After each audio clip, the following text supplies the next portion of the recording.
Welcome, everybody, to a new episode of the Pondcast. My name is Draconis, and joining me today is Chase. What is cracking, everyone? Guren. Hello. And our mystery guest. Mystery guest, please tell us who you are. What's up, everyone? It's your boy, Subarashii.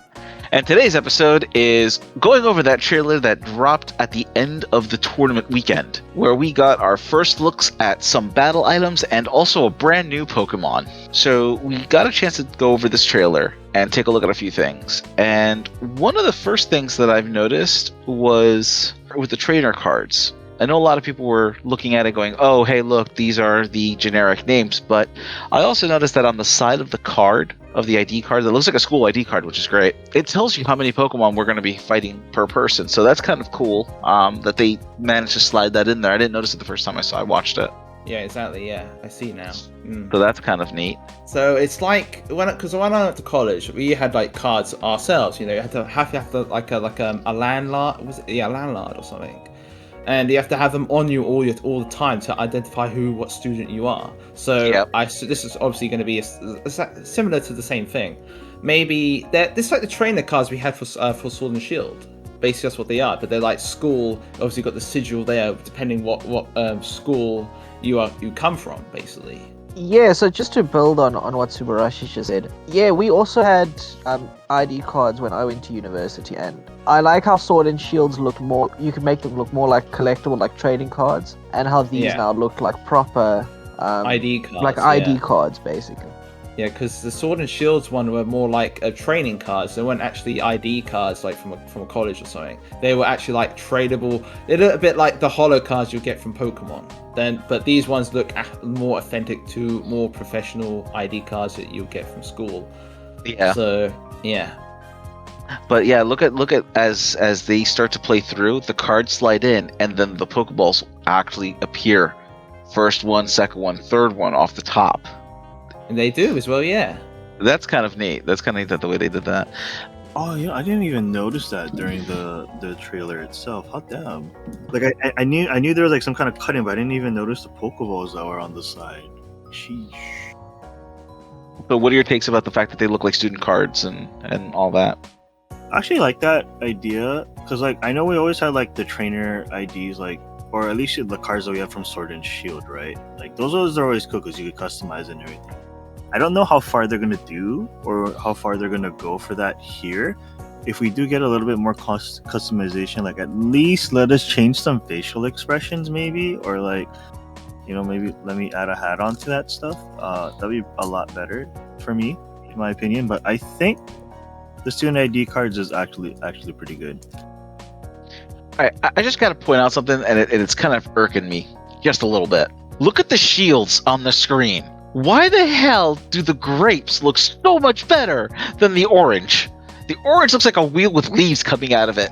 Okay, I was about to say, the orange does look a lot like wheels compared to grapes. To the grape side, anyways. I mean, because Violet is the superior version. Yeah.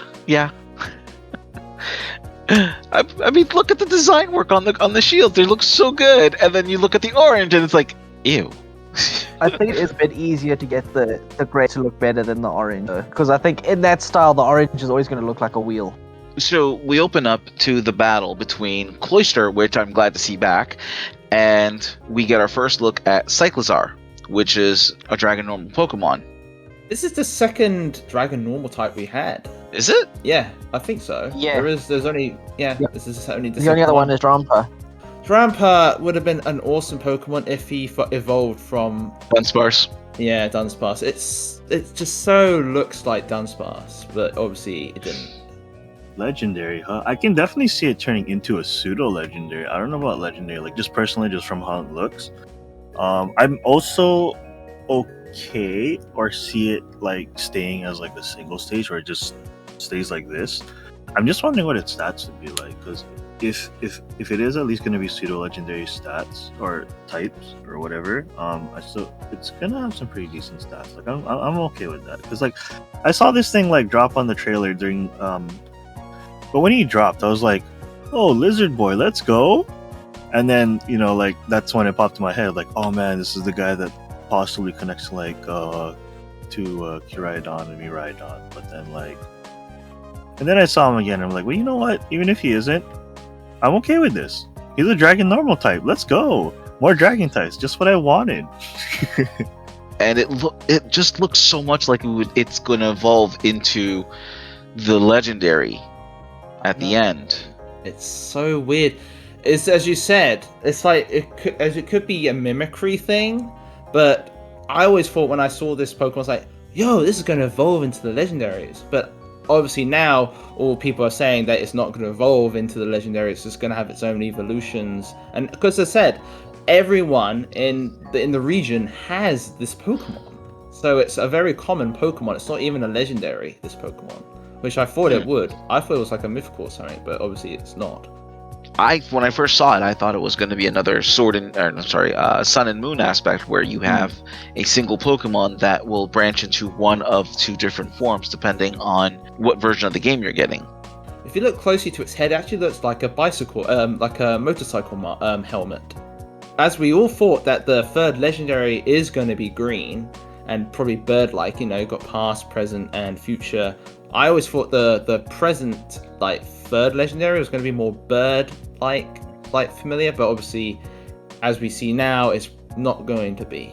Because it's interesting that you brought that up, because I've actually been thinking, what if for one of the quests we have to catch a Cyclizar? Cyclizar actually the Cyclizar that we've caught becomes that third legendary, just tying it in with the crater and maybe something happens there or through artificial means.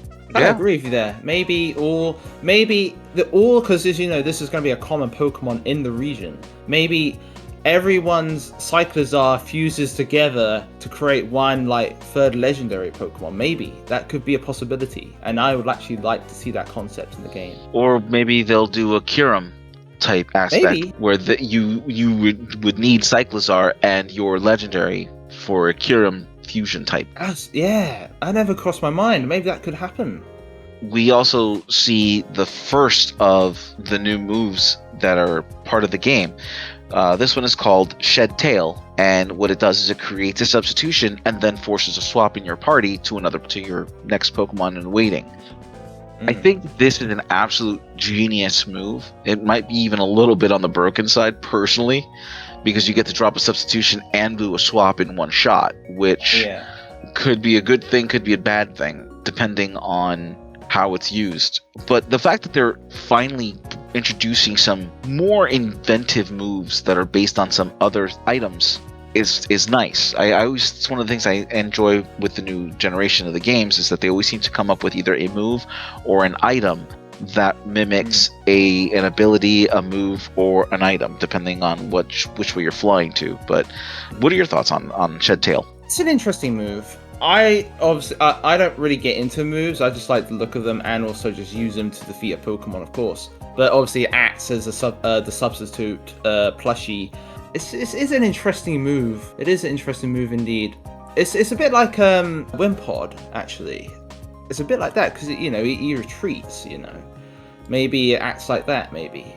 So that's kind of like my thought, but not really anything special about the move. Really, it's just a way of avoiding something else. It shed its tail as a decoy.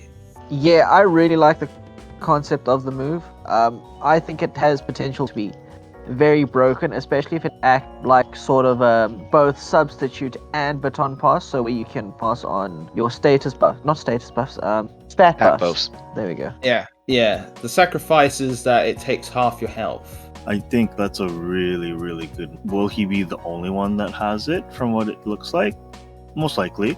Will they add other moves like it similar to other Pokemon? Ooh, I don't know. If they do, though, that'd be kind of interesting. I wouldn't be surprised. It wouldn't be the first time Pokemon Company did something like that, right? Look at all the people that can finally use Darkest Lariat now, right? It's not just a Incineroar only move anymore. So if they have something similar to that too, that would be pretty cool. Because it's not a bad trade-off, I think. I don't know if it'll be useful in... maybe it will be useful in doubles, but I see it more as a singles type of move. But I think it's pretty good. And it just plays off the whole lizard thing, their tails, cutting off their tails to be able to get away.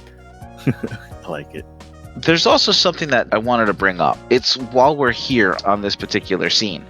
Look at the shadow under Cloyster. Usually we have the generic round shadow. Shadows But- are way better now.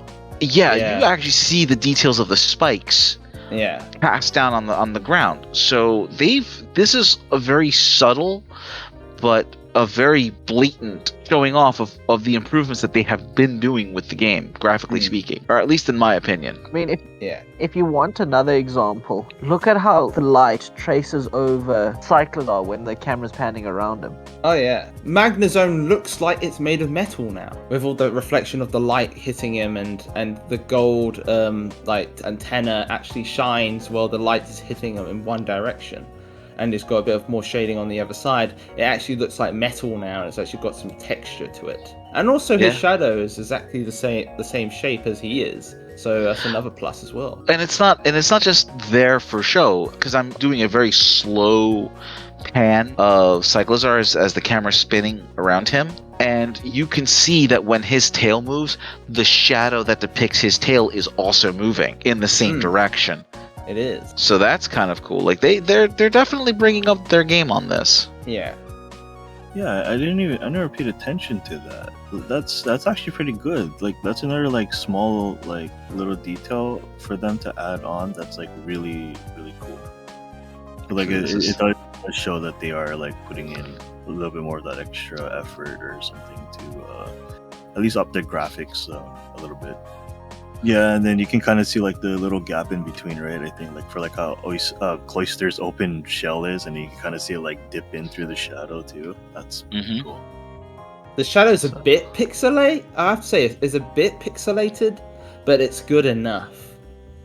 Yeah. Shadows are always a little tricky. You can't. Yeah. I mean, even with the best of renders, you'll sometimes get some pixelization with shadows, just because of how the computer has to kind of extrapolate all that fun stuff. Then we move in to a Azumarill using Belly Drum in front of our new Pokemon Titan, which we got a chance to see in the previous trailer. And this one kind of gave me so many ideas. So you now have Mirror Herb.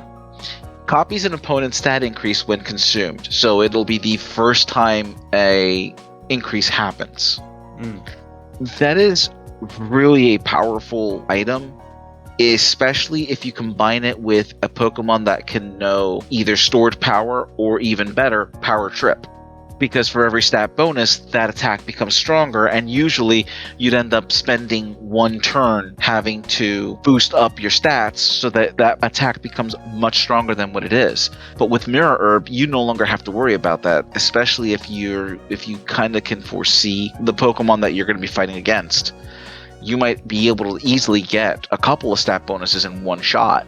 Oh, I just had a thought. So if that tail move works like Substitute and Baton Pass put together, the second Pokemon could be holding the Mirror Herb, and any stat boosts that are transferred, plus what the other Pokemon has to increase its stats, which then obviously your Pokemon mirrors. So there could be some potential, some really broken Pokemon. Well, I ran at one point I did run a speed boost Scolipede, where they protected for a couple of turns to get that speed boost, and then I baton passed into a Krokorok for the power trip, having that additional overlay of the Mirror Herb. Yeah, no, you're looking at some serious pain. Yeah, it's broken. Yeah. It's actually kind of scary broken, because people could use that in the flipping future competitions of Pokemon Championships. And that is scary to see. They could use that method. But they have their own like certain team that they choose. Agreed. I don't know. I think that's pretty good. You know, because like what did we have? We had that move. Was it Psych Up or something like that? I don't remember if that was the exact move, but you know, that took up a move slot. Now we have an item that does like the same thing, because it'll just copy the stat increase. And I do like how it says it copies the opponent's stat increase when it consumes, because like when I first saw the trailer, like I had to like rewatch it again. Yeah, and it's a good thing that it only copies the stat increases, because like you imagine, like I was thinking, you know, that'd be kind of useless if like the opponent's Pokemon gets intimidated by my other Pokemon and then the Mirror Herb procs, and I just get that stat decrease. I'm like, that's kind of lame. You get Rotom Wash and Colossal, which I'm glad to see come back, especially because Colossal has one of the most awesome abilities, Steam Engine. I mean, an instant +6 for taking a fire or water attack is pretty good, especially if you are running a doubles battle and you can get away with quick splash of something. Yeah. Just to get into that +6 immediately. In this scene, you'll see that Colossal turned itself into a water type, so that when it got hit by a water move, it wasn't as effective, but because its ability is Steam Engine, which gives it a +6 if it's getting to speed if it gets hit by water or fire, it now takes minimal damage, but it still gets its ability off, which is kind of cool with the new Terra typings that they've brought into this game. So, I mean, with strategies like this that they're trying to let people know, hey, this is something that you might want to think about doing. What are you guys' thoughts on this? Changing types is turns the tables. Of course it does. Do you know what else I like? Is that when they turn into a crystallizing form, some of the glitter from the crystal actually shines on the floor. That's does it? cool. Yeah. So all the like the light when it goes through like glass and that, you get a bit of like a rainbowish radiant like light going through it. You can actually see that when it turns into that form, which is nice. Yeah, that's actually kind of neat. That is actually kind of neat. Oh, right there. Yeah. Oh, okay. See, like that's another portion I didn't even realize. And also, that's good. When it has an ability, it actually shows the image of the Pokemon. Yes, so you know which one has the ability. That's actually that's a nice little quality of life improvement. I guess we all knew because it depends which side it's showing the ability. So if it's showing it on the left, it's on the left side, which is on your side. But obviously, it's a bit more detail and a bit more knowledge to know which Pokemon ability it is, which Pokemon's coming from. So yeah, I like that. Oh, I didn't even notice that too. Look at that. See, like I've seen this trailer a couple of times. I didn't even notice like the little picture that's right next to the ability thing, and I'm like, what? We have another new item called the Loaded Dice, which makes multi-strike moves more likely to hit more times. So this is effectively turning Skill Link into an item. It's not a guarantee, which I like because it would kind of defeat the purpose of having Skill Link Pokemon. But it's an alternative than trying to skill swap it onto and train it onto another Pokemon that has these multi-hit moves that can't normally use it. Yeah. My thought on this, though, is if you have a multi-hit move, you've got a Pokemon that's holding the loaded dice. What if its ability had something similar to, say, Poison Point? I know it won't work with this particular. It might not work the exact same way, but where there's a chance to actually poison an opponent with loaded dice. Now you've got a better chance that multi-hit move might actually do that. Yeah, that would be pretty good, I think, or that'd be like pretty spicy. Because the first thing that pops in my mind would be like Muck or a low-end Muck with like Poison Touch or something, but I don't know if it has any multi-hit moves. It's an interesting item. Yeah, I quite like it. I think there's definitely going to be a lot of competitive use for the loaded dice, because I mean, again, you're guaranteeing Bullet Seed hits more than once or twice. Yeah. So if you're, let's say, going up against a Belly Drummer's numeral, you could clap it easy way brain holding the loaded dice. So I really like it. Something that they didn't tell you in this trailer, but they did mention it before, which I believe it's on the website, is Breloom is a grass type, correct? It's a grass fighting type. Yeah. It's terrestrialized grass, which basically means that it's keying back to one of its original typing. This means that it's already getting a damage boost of, instead of 1.5, it's getting a 2 times damage multiplier for Bullet Seed that is now hitting 4 times. We move into the last part of this video, where we see a Tyranitar flipping into a ghost type where close combat deals no damage. And I think this is to show people how important it is to really think about your Terra typing when you're out hunting your Pokemon, because Terra typing into Ghost means that you went from a 4 times weakness to an immunity. That says a lot. But once again, pointing down to the little touches, look at the feet of Tyranitar real quick. Anybody notice the ghost fire? Oh. Yes, that's one thing I do like. The other thing I don't like is that Ghost is as big as Tyranitar. Why is the crown so big? But yeah, I'm just gonna say that I like the effect of the ghost like flares. I like that. The will-o-wisps. Yeah, that's pretty cool. So if they did something more like that, right? Like that'd be more agreeable with you guys, right? I think. We're given the new move Terra Blast, which changes its type to match your Terra type when used. And this is great because at least you'll have at least one stab move in your move list. I just don't know how exactly that's going to work. Like, does it work like Gigantamax where your moves are replaced? Or is it just something that has to be learned and it's a Terra Blast and all your Pokemon can learn Terra Blast, but it's like a normal move like Weather Ball is until you use it and then it's changed by typing. Or maybe it's a 5th move in the bar. That'd be cool, having a 5th move. I would like that. Yeah, it's a 5th move. That'd be pretty cool. Yeah. When you crystallize, a new icon comes up, a new like move bar comes up when you crystallize. So then you can actually have access when you have, maybe if you use free moves like from the normal bar, that is already in your foe. Maybe after 3 moves that have been used, you use the 5th move. Like it gives it, because it could be, I don't know, because we don't know if it's going to be a 5th move, and if this new Terra Blast move is gonna be like a really effective move. Like it's got 100 like accuracy, and maybe its power is like 150. Maybe it can only be used once in a battle. We don't know, but I like that concept though. I do too.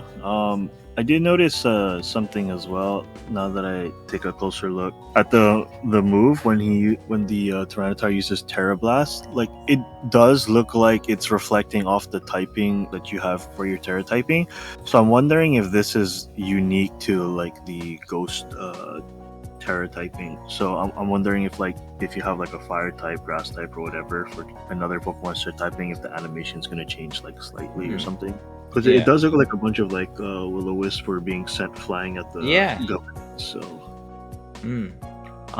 depending what type, Terra type crystallizing form you took, Yeah. First, can I say, I just called this the Terra Blast move before it was revealed, so you can save your applause for later.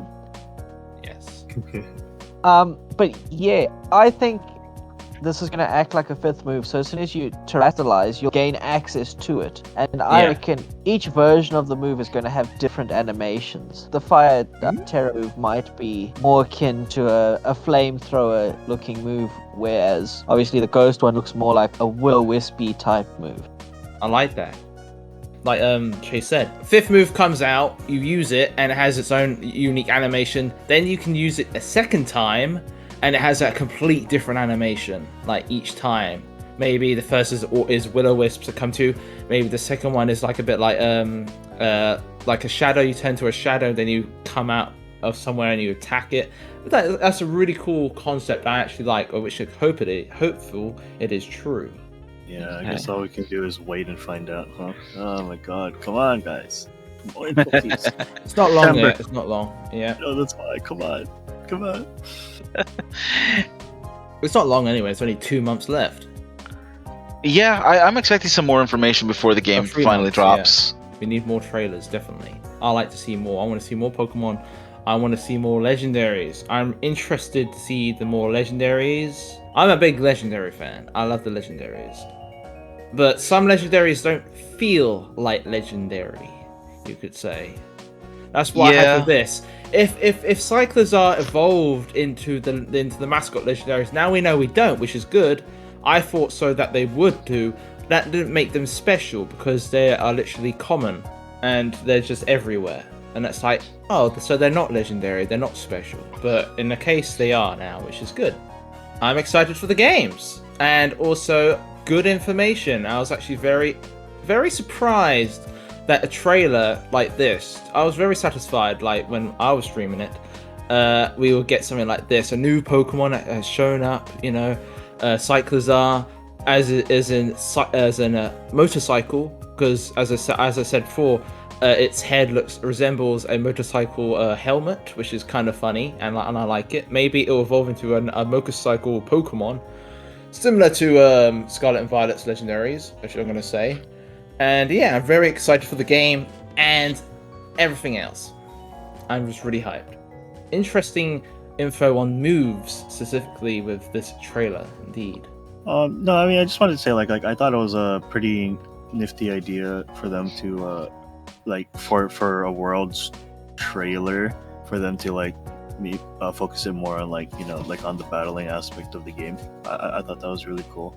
And then introducing Cyclozar, like I said, I always appreciate more dragon types, and this one looks really cool. And the fact that it kind of plays important role for the region, in general, as everyone's mode of transportation. I thought that was pretty cool. We didn't really get much in that trailer, to be honest, but I reckon there was enough in that trailer to get so many people hyped. And as to competitive, not like here, but dabble in there. I'm quite excited to see what the new meta is like. Hopefully, it's a bit more diverse than it has been. Yeah, I'm really excited for these games. I want to learn more about the other stories. Hopefully, they come up with trailers about those. I can't wait. November can't come quick enough. Yeah, I've got to admit, I still have questions about what they've shown us. I've got ideas as far as how to implement these new items.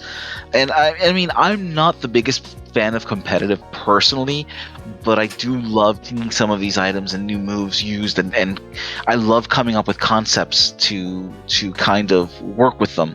And to me, this was a really good trailer because we got a new Pokemon, we got some items, we got moves, we got to see a little of this, a little of that. And in all honesty, this is all I've ever asked for when it came down to a trailer. I think this is by far, it's short, but it was simple, and it gave you enough information to talk about, to explore, to theorize. If they can just build off of that, it would be wonderful to come up with, to see what they're thinking and come up with things that maybe somebody might overlook. I mean, we found a whole bunch of things today that we all individually watched this trailer. Even today, we were like, oh, I didn't even see that, or I didn't even think of that, or, even just appreciating the little touches that that GameFreak has definitely been putting into this game. So, I mean, this overall was great, and I can't wait to see more personally. And I definitely want to know more about the other stories that they have in mind. They said there's 3 different stories. We don't really know what the third one is yet, and I think that's the big one that they're going to hold off to right before the game drops. The stories of the game, you mean? Yeah. Okay. Yeah. I mean, I'm assuming one of them is the quote-unquote scavenger hunt, which was the focal point of one trailer, and they, on the breakdown that followed past that trailer, they talked about how the gym challenge is the second story. Makes me wonder, what is the third story? What is the big narrative that's going to be in this game? I'm actually very anxious to see this, and this is actually one of the first times since they announced the games that I've been more hyped to get my hands on this game. The radio silence just killed my hype for the longest time, but them dropping something early in August and then dropping this one this past week just really started getting me pumped up again. I'm like, I want to know more about this game now. Give me more info. And with that, everyone, this brings our episode to a close. Hope you enjoyed. Tell us what you think about the trailer, what your thoughts are. What do you think about what we came up with? Let us know down below in the comment section. Also, please remember, share, like, and subscribe. Let us know how we're doing. And also, I want to thank Subarashii for joining us today. Go check out his channel. He's got tons of amazing fake mons that he's drawn, that just amazing, incredible ideas that he puts towards his designs. And they look like something that we would all love to find in a Pokemon game. Pleasure to be here, man. It's an honor. Pleasure. Yeah. Yeah, it is. And with that, have a great day, everyone. Bye. Bye. Bye. Goodbye.